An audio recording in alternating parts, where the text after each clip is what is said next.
नमस्कार दोस्तों। पिछली 6 बारियों से लगातार हम एक ही चीज़ का जिक्र कर रहे हैं जिसको कि हम एंग्जाइटी कहते हैं। हमने पहले बताया एंग्जाइटी क्या होती है, क्यों होती है, उसके लिए दवाएं क्या हैं, वो बिना दवाओं के कैसे ठीक हो सकती है, कैसे वो दूसरी बीमारियों को बिगाड़ती है, कैसे एंग्जाइटी से साइकोसोमेटिक प्रॉब्लम्स ज़्यादा होती हैं। आज हम बातचीत करेंगे ऐसी लाइफ सिचुएशंस जिसको आप अपने आप को आइडेंटिफाई करेंगे कि मुझे भी ऐसे होता है जी, जो दूसरी कंडीशन को कॉम्प्लिकेट करती है।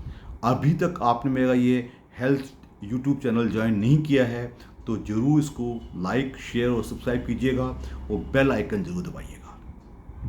जैसे कि मैंने पहले कहा कि कुछ ऐसी कंडीशंस जो इन्फेक्शियस डिजीज़ यानी कि बुखार, जो पस की कंडीशंस हैं, इनको छोड़ते हुए जितनी भी हमारे शरीर में बीमारियां हैं, कोई भी डिजेनरेटिव बीमारियां, कोई भी पेट की तेज़ाब टाइप वाली बीमारियां, हमारी बाउल डिसीज़ जैसे कि कॉन्स्टिपेशन वगैरह वाली प्रॉब्लम्स, हमारी न्यूरोमस्कुलर प्रॉब्लम्स, हमारी हार्ट की प्रॉब्लम्स, ये सब चीज़ें एंग्जाइटी से कॉम्प्लिकेट होती हैं।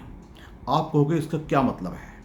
मैं अपने 40 साल के डॉक्टरी कार्यकाल में ऐसे कई पेशेंट्स आइडेंटिफाई कर सकता हूँ जो मेरे पास पेट की प्रॉब्लम लेके आए थे।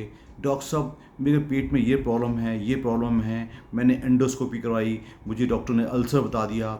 मैंने कोलोनोस्कोपी करवाई, मुझे डॉक्टर ने अल्सरेटिव कोलाइटिस बता दिया।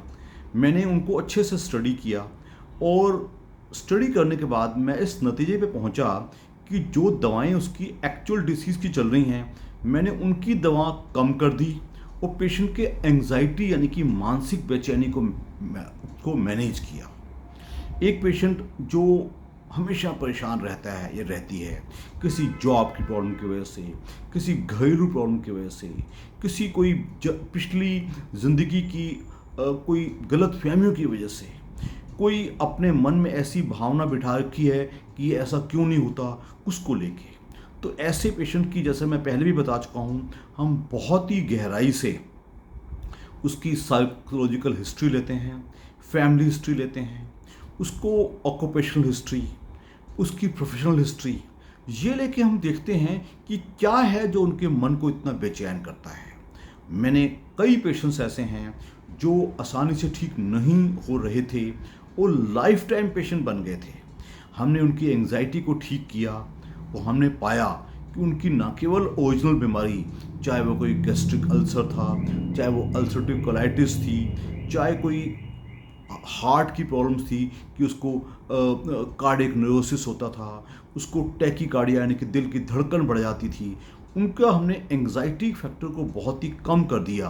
तो हमने पाया कि उनकी प्रॉब्लम काफ़ी ठीक हो गई है और उनकी जो क्वालिटी ऑफ लाइफ है, कहते हैं जिंदा तो कोई भी रह सकता है, लेकिन बहुत ज़रूरी है कि हमारी क्वालिटी ऑफ लाइफ सुधरे, हम लाइफ को एंजॉय करें वगैरह वगैरह।